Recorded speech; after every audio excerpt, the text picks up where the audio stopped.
Welcome back to the Sovereign Renaissance. Now, in another episode, we're going to be exploring a taboo topic because we all do all things, because we do all things taboo. Then the SR, we're going to be looking at the spiritual ramifications of capturing or binding an entity. Without further ado, let's get stuck in. You think you're the hunter, holding the iron steel that keeps the shadow at bay. But you have fundamentally misunderstood the nature of the cage. You didn't capture an entity, you simply offered it a new skin to wear. Now, every time you close your eyes, you'll realize the heartbeat you hear in silence isn't your own. An entity you thought you bound has already begun to digest your soul from the inside out. The act of attempting to capture, trap, or bind entities, whether viewed through a spiritual, occult, or psychological lens, is widely regarded by practitioners and experts as a high stake endeavor that carries significant risks. When discussing these dangers, it is helpful to categorize them into metaphysical, psychological, and relational consequences. The risk of backlash or reciprocity. In most traditions involving the interactions with non physical entities, there is a core tenet: you cannot control what you don't understand. Failed containment. Attempting to trap an entity without the necessary expertise or protection is often compared to trying to cage a wild animal without proper equipment. If the containment fails, the entity becomes hostile, potentially leading to a more volatile situation than existed initially. Entanglement. Many practitioners warn that in the process of attempting to trap an entity, you become energetically tethered to it. You are no longer an observer, you are a participant in a struggle, which can lead to the entity feeding off the very focus and emotional energy you are directing toward it. The psychological and mental health implications. What is frequently perceived as an entity is often a reflection of internal state, internal states, unresolved trauma, or extreme environmental stress. Obsession and fixation. The act of trapping requires constant vigilance and mental focus. This can lead to an unhealthy obsession where the individual's entire reality becomes centered on the entity. This hyperfixation often exacerbates anxiety, paranoia, and sleep deprivation. Dissociation. Deeply engaging in ritualistic attempts to control external forces can lead to a sense of detachment from reality. If an individual begins to believe their internal mental processes are independent entities they must fight, it can hinder the ability to address the underlying psychological root causes, such as stress or trauma. Induced paranoia. The belief that one has trapped something dangerous can create a perpetual state of fight or flight. This chronic activation of the nervous system can lead to physical exhaustion and heightened stress responses, which ironically makes one more susceptible to negative environmental influences. Ethical and karmic considerations. Across many philosophical and spiritual systems, The idea of trapping another intelligence, regardless of its nature, is viewed as an act of hubris or aggression. Violations of boundaries. From an ethical standpoint, many argue that attempting to exert dominion over other forms of consciousness invites the same energy back into one's own life. This is often framed as the law of return, or simply the consequence of inviting conflict into one's personal space. Disruption of equilibrium. Energy is intended to flow. By creating a static trap, you are essentially creating a dam in a river.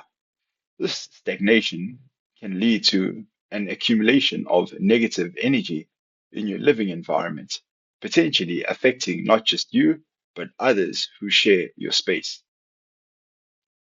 The mirror effect. A common warning in these practices is the mirror effect. If you treat your environment, your thoughts, or your experiences as things to be captured or dominated, you often internalize that way of being. This can manifest as increased aggression, developing a combative relationship with the world around you, a loss of agency. By focusing on entities, you may inadvertently give away your own power, shifting the blame for your circumstances to an external force rather than taking charge of your own reactions and environment. Across different traditions, the ramifications are often framed in terms of authority, spiritual health, and the ethics of interaction. Theological and religious perspectives. Within Christian tradition, the practice of binding or loosing, based on Matthew 16:19 and 18:18, is often discussed, though interpretations vary widely. Authority versus hubris. Some traditions emphasize that believers have the authority to bind the influence of spiritual forces, to aid in prayer or deliverance ministry.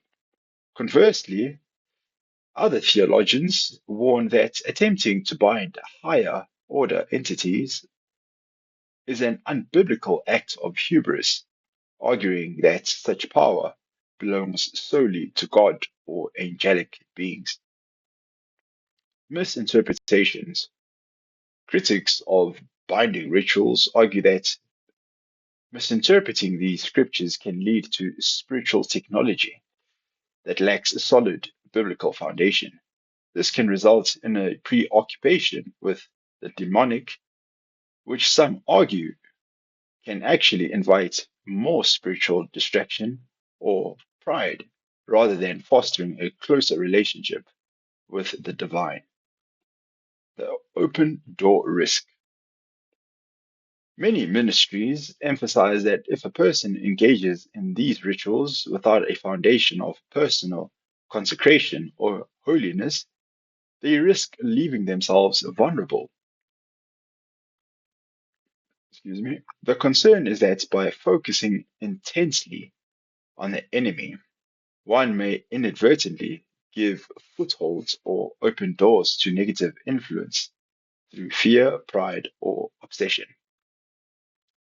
Metaphysical and occult consequences.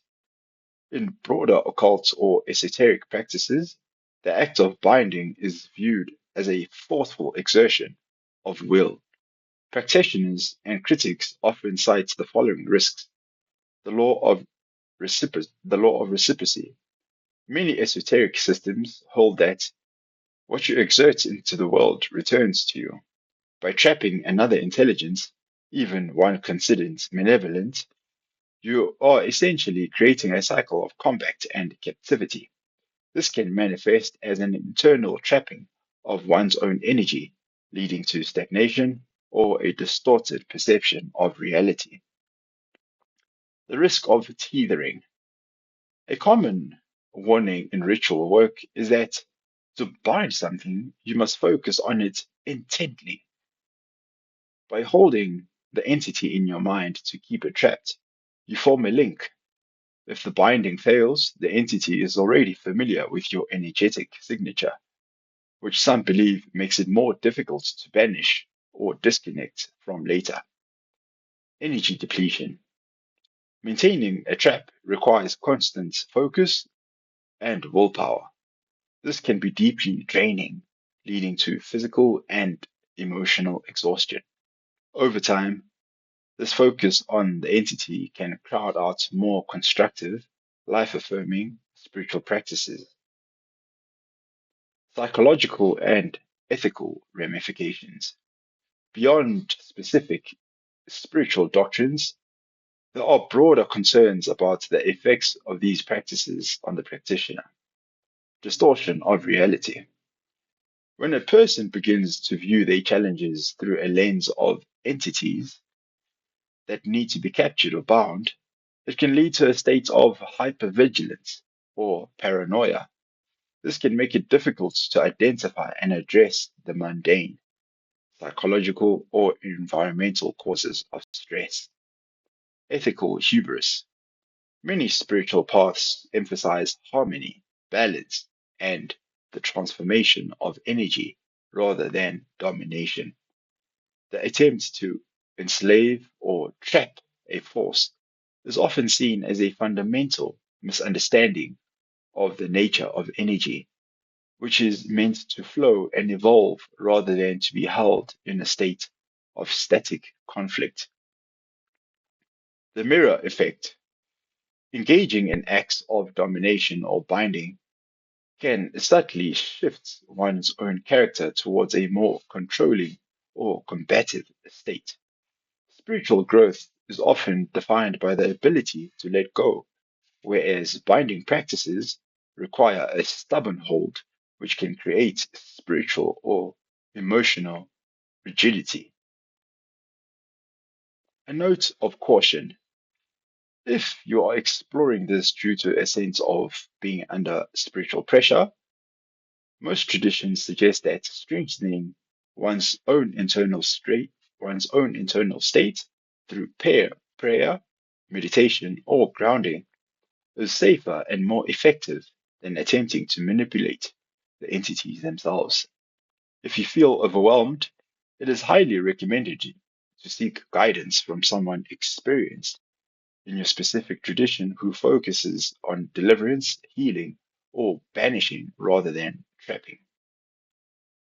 If your distress is persistent and affecting your mental well being, reaching out to a mental health professional is an essential step to ensure your safety and clarity.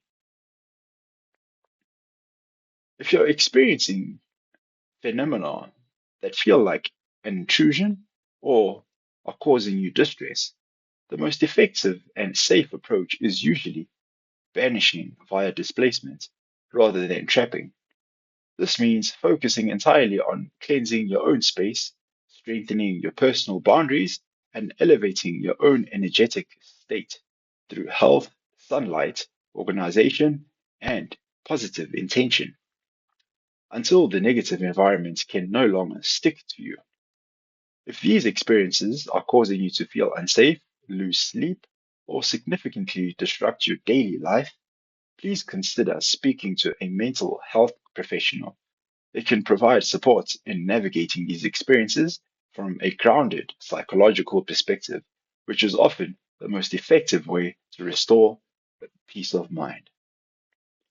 When you weave a web to catch a monster, you are merely building a new home for it, and you are the motor holding the walls together. You think you have bound the entity to your will, but in the silence of midnight hours, you will realize the truth. Your soul has become the only vessel it can inhabit. You haven't trapped it in a circle. You have invited it into the one place it could never reach before, your own consciousness. Now, when you look into the mirror, you will see your own eyes, but you will feel the hunger of something that has awaited an eternity to wear human skin.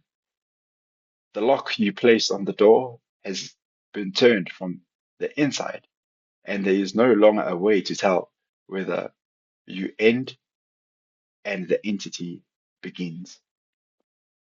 And if you liked this episode, please do like, share, and subscribe. And until next time, goodbye.